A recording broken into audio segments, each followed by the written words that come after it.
Consumir mucho azúcar, si tenemos sobrepeso, factores genéticos, antecedentes familiares, pues es un factor de riesgo más para desarrollar más rápido diabetes. Hola, bienvenidos a Ten Presente, el podcast de Clínica La Colina, donde desmitificamos esos mitos en relación a diferentes patologías y temas de salud. Hacemos ese contraste entre lo que dicen las personas, lo que dice Google, lo que dice Internet, versus los que realmente saben de salud, nuestros especialistas. Por esa razón, hoy tengo un tema bien importante que es justo en el mes de noviembre, ideal para hablarlo, y se trata de la diabetes. Así es, la diabetes se conmemora en este mes de noviembre y por esa razón tengo una invitada muy especial que es la doctora Eleonora Vizcaíno. La doctora Eleonora es la subdirectora médica de la Clínica La Colina, médico internista, experta por supuesto en todo el tema de diabetes e incluso es la presidenta de la Federación Diabetológica Colombiana. Doctora Eleonora, qué gusto tenerla. Hola Laurita, muchas gracias. Bueno, bienvenida doctora Eleonora, como le dije desde el inicio, aquí vamos a aprender mucho de usted, pero vamos a poner ese contraste con el Internet. ¿Está preparada para las preguntas que va a recibir? Preparadísima. Muy bien, así que ustedes también pueden irnos dejando sus comentarios abajo en esa cajita de preguntas también para hablar de este tema tan importante como es la diabetes, que doctora es una enfermedad que está afectando cada vez a más personas en el mundo. Sí, Laurita, en realidad la diabetes es una pandemia hoy en día. Según la IDF, que es la Federación Internacional de Diabetes, tenemos más de 580 millones de diabéticos en el año 2024, pero en el año 2050 vamos a tener más de 850 millones. ¡Wow! Entonces, clave escuchar este podcast para que estemos todos muy atentos, no solo nosotros mismos, sino quienes nos rodean. Y para empezar esta dinámica, los que ya escuchan Ten Presente desde hace ya un año, arrancamos, doctora, con una primera pregunta que es clave para todos mis invitados y es, ¿para qué usa usted habitualmente un buscador de Internet? Para todo.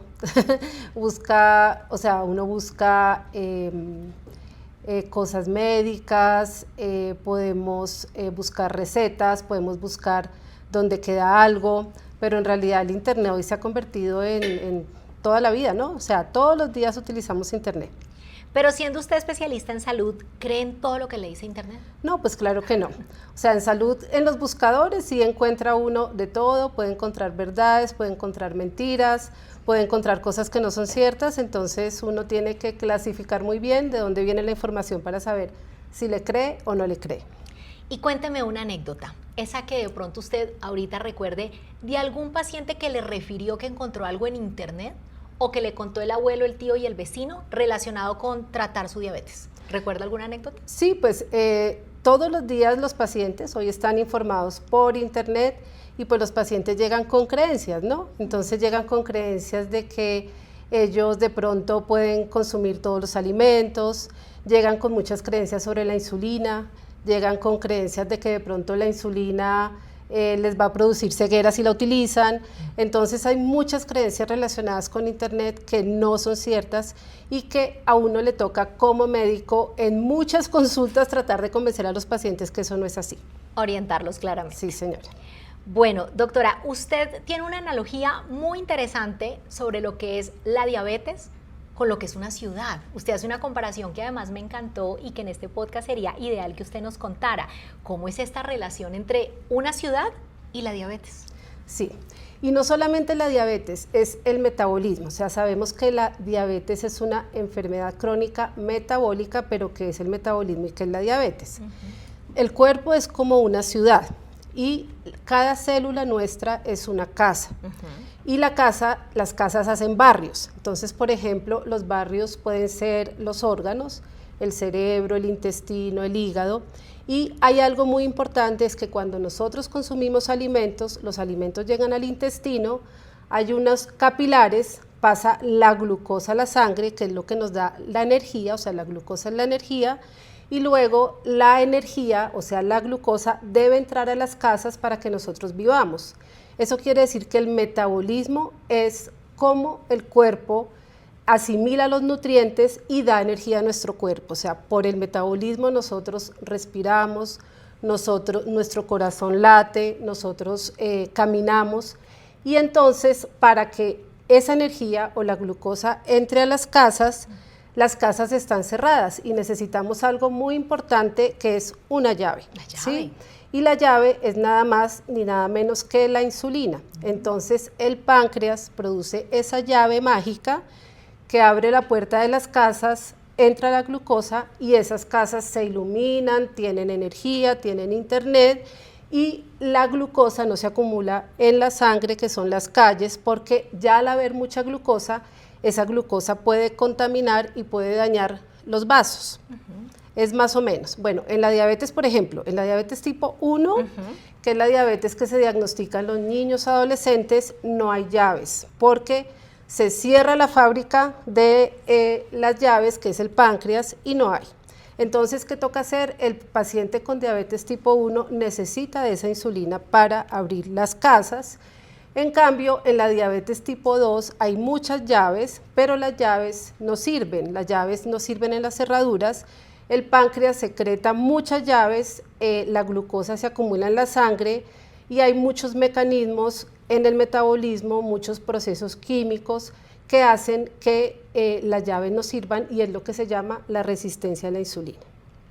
Más o menos es así como la analogía de las casas. Y podríamos pintarla, creo que la doctora iba hablando y uno se iba imaginando, ¿no? La casa, la llave, los vasos sanguíneos por donde van, como las avenidas. Entonces, muy interesante porque así podemos empezar a entender justamente qué es la diabetes. Pero usted también me contaba un poco de la historia de la diabetes. Es interesante por qué se conmemora un 14 de noviembre. Cuéntenos un poco sobre eso. Sí, desde hace muchos años el Día de la Diabetes es un 14 de noviembre, principalmente porque hay un hito en la diabetes que es el descubrimiento de la insulina. Ya cumplimos 100 años y resulta que en el año 1921, antes de ese año, todos los pacientes con diabetes tipo 1 fallecían y fallecían muy pequeños, fallecían desnutridos. Entonces hubo un médico muy importante, incluso pues era un médico ortopedista que se llama el doctor Banting, que era de Canadá, Toronto. Un momento, ortopedista. Ortopedista. Ok, eso está curioso. Pero después se hizo investigador y en un laboratorio durante 2 meses con unos perros y con un estudiante de medicina se encerraron en ese laboratorio, ligaron el conducto pancreático de esos perros, extrajeron la insulina, se la volvieron a poner y descubrieron la insulina. Ellos, el dueño del laboratorio, pues que no hizo lo más importante y no el estudiante, sino el doctor Banting, recibieron el premio Nobel y luego esa insulina la produjo el laboratorio Lilly y pues hemos avanzado mucho todos estos años porque ya tenemos insulinas mucho más avanzadas, pero por eso se celebra el Día Mundial de la Diabetes en honor al doctor Banting, descubridor de la insulina. Usted me contaba, hay un niño también dentro de la historia. Sí, hay un niño que se llama Leonard Thompson, que lo pueden incluso buscar en internet. En este momento. Leonard Thompson, que fue el primer niño que recibió la insulina. Hay unas fotos donde aparece súper desnutrido, enfermito, y después está todo pues rozagante, gordito. Y pues esos niños pues vivieron, los primeros niños que recibieron la insulina, pues muchos vivieron muchos años gracias a esta y pues fue un descubrimiento muy importante y que persiste hoy en día. Qué importante, de verdad, la importancia de la ciencia y de conocer la historia. O sea, estamos hablando más o menos de años 20, ¿no? Usted dice 1921, o sea, cumplimos, ya llevamos más de 100 años. Más de 100 años. Bueno, qué sí. Bueno. Entonces tenemos el contexto, la ciudad, la insulina, la diabetes, el metabolismo, la historia. Y con este contexto me voy ahora a las preguntas que encontramos en internet y que nuestros seguidores también nos hicieron, doctora, para que usted nos diga si es mito o realidad. Bueno, entonces arrancamos con esas preguntas. Doctora, encontramos lo siguiente. ¿La diabetes solo le da a personas con sobrepeso? No, eso es un mito. Lógicamente la diabetes tipo 2, por el mecanismo de la diabetes, como les dije, resistencia a la insulina, muchos de los pacientes diabéticos tienen sobrepeso. Pero tenemos otros tipos de diabetes tipo 1 que no es relacionado con sobrepeso, incluso tenemos diabetes tipo 2 sin sobrepeso en pacientes delgados y además pues tenemos otros tipos de diabetes que son genéticas o pues también tenemos la diabetes gestacional. Entonces, ese sería un mito. Mito, perfecto. Si consumo mucho azúcar, me va a dar diabetes. Eso es un mito. Sin embargo, no es bueno consumir azúcar. Pero consumir mucho azúcar, si tenemos sobrepeso, factores genéticos, antecedentes familiares, pues es un factor de riesgo más para desarrollar más rápido diabetes. Siguiente, doctora, si tengo diabetes no puedo comer nada, absolutamente nada de dulce.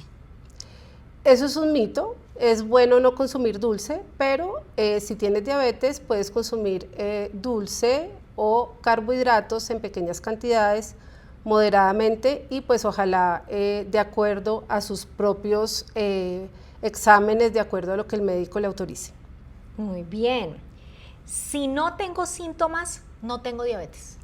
Eso es un mito, porque todas estas enfermedades metabólicas inicialmente son asintomáticas. Cuando la diabetes da síntomas es porque ya hay una descompensación importante, entonces es un mito. Muy bien. Recuerden, vayan dejando abajo en esa cajita de comentarios estas preguntas también para hacérselas luego a la doctora Eleonora. Tenemos la siguiente, tener mucha sed constante, ¿es un sinónimo de diabetes? Es un síntoma de diabetes y es muy importante que sí, eso sí es verdadero, pero no siempre es diabetes. ¿Sí? Tener mucha sed puede ser un síntoma de diabetes cuando la glucosa está alta, porque la glucosa se elimina por la orina y causa deshidratación. Entonces, cuando uno dice no sabe cómo están sus niveles de glucosa, hay mucha sed, inmediatamente debe hacerse un examen de glucosa. Muy bien. Dice, no pasa nada si no como dulces, pero sí como mucho carbohidrato. ¿Qué pasa ahí? Mucho carbohidrato no debe uno consumir, excepto en unos deportistas de alto rendimiento que no tienen sobrepeso y que muchas veces pueden tener libertad en los carbohidratos, pero la mayoría no somos ese tipo de personas. Entonces es importante, sobre todo cuando hay un trastorno metabólico, que el trastorno metabólico puede ser diabetes, prediabetes, hígado graso, síndrome ovario poliquístico, dislipidemia. Cuando hay un trastorno metabólico es importante tener unos niveles de carbohidratos, un consumo de carbohidratos controlado. Porque el carbohidrato se convierte finalmente en azúcar. En glucosa. ¿No? En glucosa. Exactamente. Eso es importante comentarlo. El consumo de proteína, verdura, grasas buenas no van a aumentar el azúcar. Lo único que aumenta la glucosa cuando uno come es el carbohidrato. Y es que además en nuestra, digámoslo así, en esta cultura colombiana que tenemos, pues se consume mucho ese carbohidrato, ¿no? Esa papita, esa yuca, entonces muchos pacientes que de pronto tienen diabetes dicen, pero es que no me estoy tomando el juguito con azúcar, pero sí están consumiendo de alguna manera la glucosa a través del carbohidrato, eso es importante dejarlo claro. Exactamente. Muy bien, doctora. Tenemos otra, consumir especias o plantas medicinales para sustituir la insulina como la canela, clavo, comino y cúrcuma. Hay gente que no tiene la insulina que porque dicen que de manera natural pueden suplirla. Pues mira que yo no he oído mucho eso, pero si lo encontraste es porque es así, pero no para nada. O sea, la insulina es una hormona y pues nunca va a ser sustituida por ninguna especia, por cúrcuma, por nada de eso. Entonces eso es mito. Mito, muy bien. O sea, no hay nada natural que supla la insulina. No hay nada natural y incluso creo que hay una mata que se llama insulina y eso sí me han llegado pacientes con la mata, que estoy tomando mata de insulina y ellos creen que es insulina, pero eso no es así. ¿Y existe la mata de insulina? Sí. Sí, pues no la conozco, pero sí han llegado a decirme que la mata de insulina. Bueno, el consumo de estos endulzantes, ¿sí? Que dicen, deme endulzante, no azúcar. ¿Un diabético puede consumir endulzantes? ¿Es lo mismo que el azúcar? ¿No es lo mismo? ¿Cómo se diferencia eso? Un diabético puede consumir endulzantes, pero digamos que hoy en día lo que tratamos es de que todo lo que uno consuma sea lo más natural posible. El único endulzante más natural que tenemos hoy en día es la stevia, y eso quiere decir que los otros endulzantes, aunque no aumentan la glucosa, pues no son saludables para el organismo. Para un paciente que tiene alguna alteración metabólica. Entonces, doctora, ¿cuáles serían esos alimentos que tienen una gran carga, por ejemplo, de glucosa y que deberíamos todos conocer como para tener precaución? Listo, Laurita. Los alimentos, carbohidratos, podemos dividirlo en carbohidratos buenos y carbohidratos malos, porque el paciente con alteración metabólica puede consumir los carbohidratos buenos en una cantidad adecuada. Los carbohidratos malos se llaman los carbohidratos de alta carga glucémica. Eso quiere decir que cuando uno los consume rápidamente, uno eleva la glucosa y muchas veces puede bajarla porque se secreta insulina para meter la glucosa a las células, pero en los pacientes con diabetes esa glucosa sube, pero permanece alta una gran cantidad de tiempo. Ahora, hoy en día, pues están como muy de moda las curvas de glucosa porque como ya tenemos monitoreo continuo. Entonces, ¿cuáles son los alimentos que suben mucho la glucosa? Entonces, los líquidos que tengan azúcar. Entonces, por eso es que hoy en día ustedes oyen que no debemos consumir jugos, ¿sí? Ese juguito de naranja que antes nos gustaba en el desayuno, que nosotros cogemos unas 3, 4 naranjas, ese jugo pues va a subir mucho el azúcar porque el líquido se absorbe muy rápido. Y todo lo que sea agua de panela, malteadas, o sea, todos los líquidos se absorben muy rápido.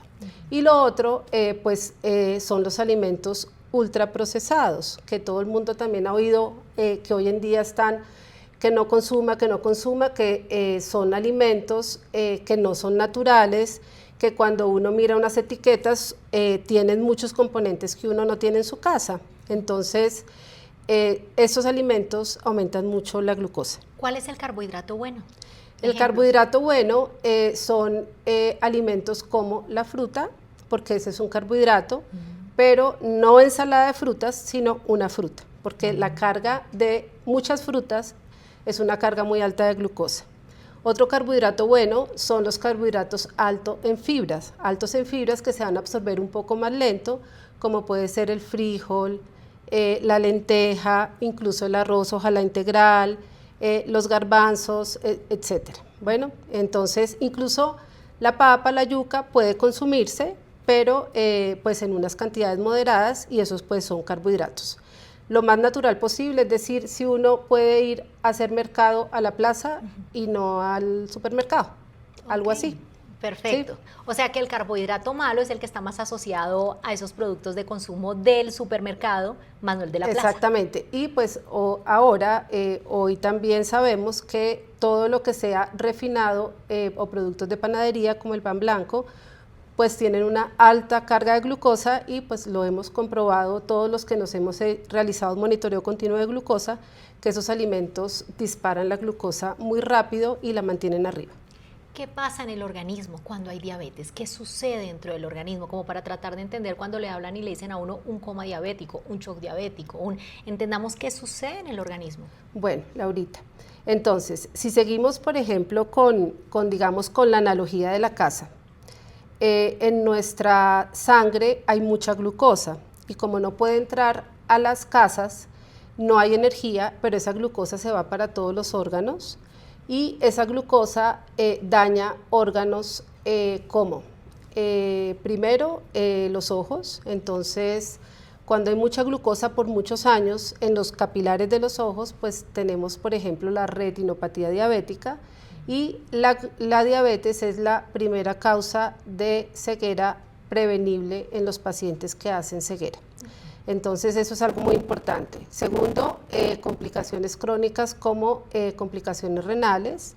Entonces los riñones son como el filtro del organismo y cuando llega el azúcar a los glomérulos, que son como donde está la sangre de los riñones, se pierde como la capacidad de filtrar y empieza uno a secretar proteínas.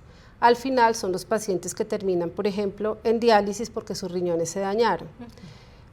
Otra enfermedad importante en los pacientes con diabetes es las alteraciones de los nervios, ¿sí? Entonces todos sabemos que la diabetes puede producir lo que llamamos el pie diabético. Hay una alteración de la sensibilidad de los pies, entonces el paciente no siente. El paciente puede pararse, por ejemplo, en arena caliente y el paciente no la siente caliente, entonces se lesiona. Y además, pues la primera causa de muerte de los pacientes con diabetes es la enfermedad cardiovascular. Al estar la glucosa mucho tiempo en la sangre, los vasos sanguíneos se dañan y produce muerte por accidentes cerebrovasculares o muerte por enfermedad coronaria, por infartos.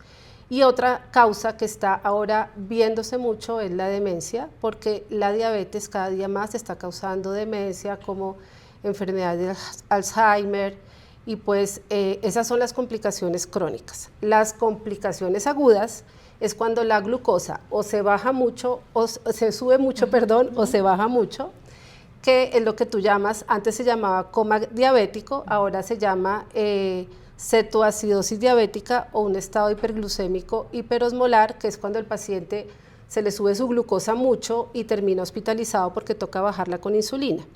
Eso es una descompensación diabética urgente, o lo otro es cuando el paciente usa insulina, y pues esto es muy frecuente en los pacientes que la utilizan, que se le baja mucho y pues eso puede tener riesgo de muerte. ¿Eso qué quiere decir? Que pues la diabetes es una enfermedad muy importante, pero también toca tener en cuenta que todas esas complicaciones que he dicho son prevenibles y que si uno diagnostica la diabetes, uno como médico lo primero que hace es saber cómo está el paciente, ¿sí? Si el paciente tiene una complicación, uno trata de prevenir que esa complicación se prolongue. Si no tiene complicación, pues trata de que no se complique. Y un paciente diabético puede, digamos, durar toda su vida sin una complicación si el paciente está controlado con las diferentes herramientas que tenemos para manejarlo. ¿Quiere decir que si tengo diabetes, la diabetes es para toda la vida?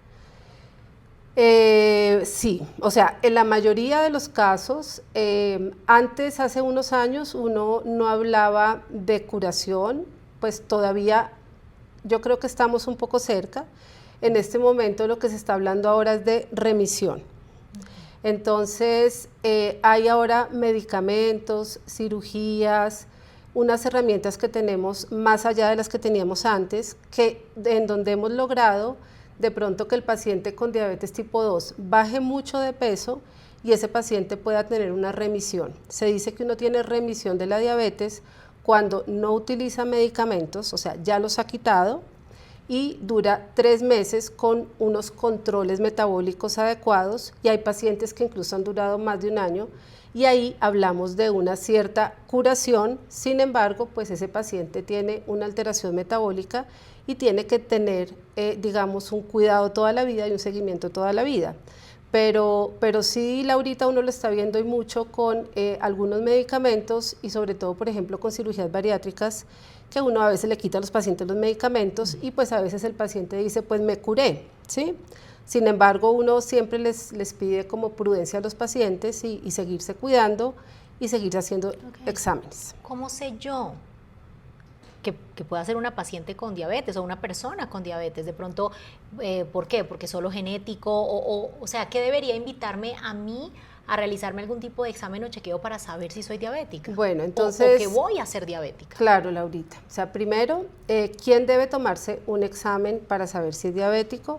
Toda persona que sea mayor de 35 años, sobre todo si tiene sobrepeso, si tiene alguna de las enfermedades que dijimos metabólicas, si es hipertenso, si tiene dislipidemia, si tiene síndrome de ovario poliquístico, y en aquellos que tienen malos hábitos, que consumen azúcar, que consumen alimentos, que consumen comidas rápidas, consumen alcohol, o los que tengan antecedentes familiares de diabetes.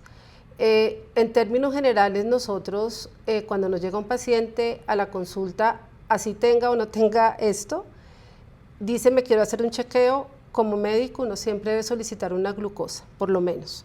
Y así es la forma pues que se diagnostica la diabetes. Enseñanza, todo paciente adulto mayor de 35 años debe saber cómo está su glucosa. O sea, ojalá todos nos preguntemos hace cuánto me tomé la glucosa y un paciente casi nunca sabe, bueno, cómo es esa última glucosa. Ojalá uno aprenda como a saber y a leer sus exámenes. La única forma de diagnosticar diabetes es por un examen de sangre. Entonces hay 3 formas. Una es la glucosa en ayunas, que debe dar mayor de 126. Otra es algo que llamamos hemoglobina glicosilada o glicada, que es el promedio de la glucosa de los últimos 2 o 3 meses, que es mayor de 6.5, y el otro es cuando uno le dan un juguito que se llama la glucosa postcarga, que es mayor de 200. O sea, son las 3 formas de diagnosticar la diabetes. Y en el caso de esas personas jóvenes, menores de 35 años que sufren diabetes, ¿por qué razón es? La mayoría de las veces es por diabetes tipo 1, aunque pues hay algo importante, como ha aumentado mucho la prevalencia de obesidad, hay diabetes tipo 2 ya en niños y adolescentes. Pero el diabetes tipo 1, el que se presenta en la infancia, del paciente delgado, que es porque no tenemos la llave de insulina, la mayoría de las veces es por autoinmune, es decir, que porque hay unos anticuerpos que atacan las células beta del páncreas donde se produce la insulina y las daña. Esa es como la causa principal. Doctora, ya para ir cerrando, usted nos hablaba que este año 2025 hay una premisa, ¿cierto?, que viene este año para la diabetes. ¿Cuál es? Cuéntenos un poco sobre eso. Bueno, la Federación Internacional de Diabetes, cada año que celebra el Día Mundial de la Diabetes, tiene un tema. A veces es diabetes y corazón, a veces diabetes y ojos, y este año es diabetes en el trabajo. Y es un tema para concientizar a todas las personas con diabetes, compañeros de personas con diabetes, a todas las empresas, cómo es el cuidado y cómo debe estar el bienestar de una persona con diabetes en el trabajo. Entonces, ¿cuáles son como 2 o 3 temas principales? Uno, la estigmatización o la discriminación que no debe tener una persona con diabetes por el hecho de ser diabética o por el hecho de ponerse insulina. Segundo, que estas personas cuando se ponen insulina pueden tener que tener unos cuidados especiales, tienen que tener de pronto unas pausas, de pronto tomarse una glucometría, de pronto tener un lugar seguro como para aplicarse su insulina, entonces tener la conciencia que eso, pues tener empatía para poder ayudar a esa persona. Y lo otro importante es también concientizar cómo manejar una hipoglucemia en el trabajo. Si uno tiene un paciente o un compañero que tiene diabetes, utiliza insulina, todo el entorno debiera saber qué hacer si el paciente pierde el conocimiento, se desmaya, y qué hacer para poder ayudarlo. O sea, yo debo contar que soy diabético en mi entorno. Sí, o sea, es importante, por eso es importante que las empresas no estigmaticen a nadie o que digan, no, de pronto este se va a incapacitar y de pronto no lo contrato o no lo voy a promocionar, y es importante decir, yo soy diabético, no poner como un misterio a eso, porque cualquier paciente con diabetes y sobre todo el que usa insulina puede necesitar de ayuda en algún momento de su vida y eso le puede salvar la vida. Muy bien, doctora. Y ya para cerrar, ¿cuándo se tomó usted su glucosa la última vez? Pues yo me hice un chequeo ejecutivo hace poquito y la tengo como en 95. O sea, bien. La tengo bien, pero pues sí, estoy trabajando porque puedo tener alguna alteración metabólica, entonces uno debe trabajar todos los días para tratar de llegar a lo ideal. Bueno, doctora Leonora, pues muchas gracias por acompañarnos en Ten Presente. Ha sido de verdad una charla muy productiva, muy informativa. Qué importante es que podamos compartir estas temáticas así, de una manera coloquial, sencilla, para que todos podamos entender, así como la doctora nos explicaba cómo funciona el metabolismo, como si fuera una ciudad. Así que si usted conoce a alguien que tiene diabetes, que de pronto tiene riesgo de poder tenerla, ya sea por factores genéticos, porque su alimentación no es la mejor, porque sus hábitos de vida tal vez tampoco lo son, importante compartir este podcast. Doctora, muchísimas gracias. Gracias, Laurita. Y a todos ustedes, gracias por acompañarnos en este episodio. Si les gustó, no se les olvide compartirlo y nos vemos en el próximo Ten Presente, un podcast de Clínica La Colina. Sintoniza Ten Presente de Clínica La Colina para descubrir cómo vivir tu presente al máximo. Herramientas, perspectivas y consejos para tu bienestar en un espacio cercano y real.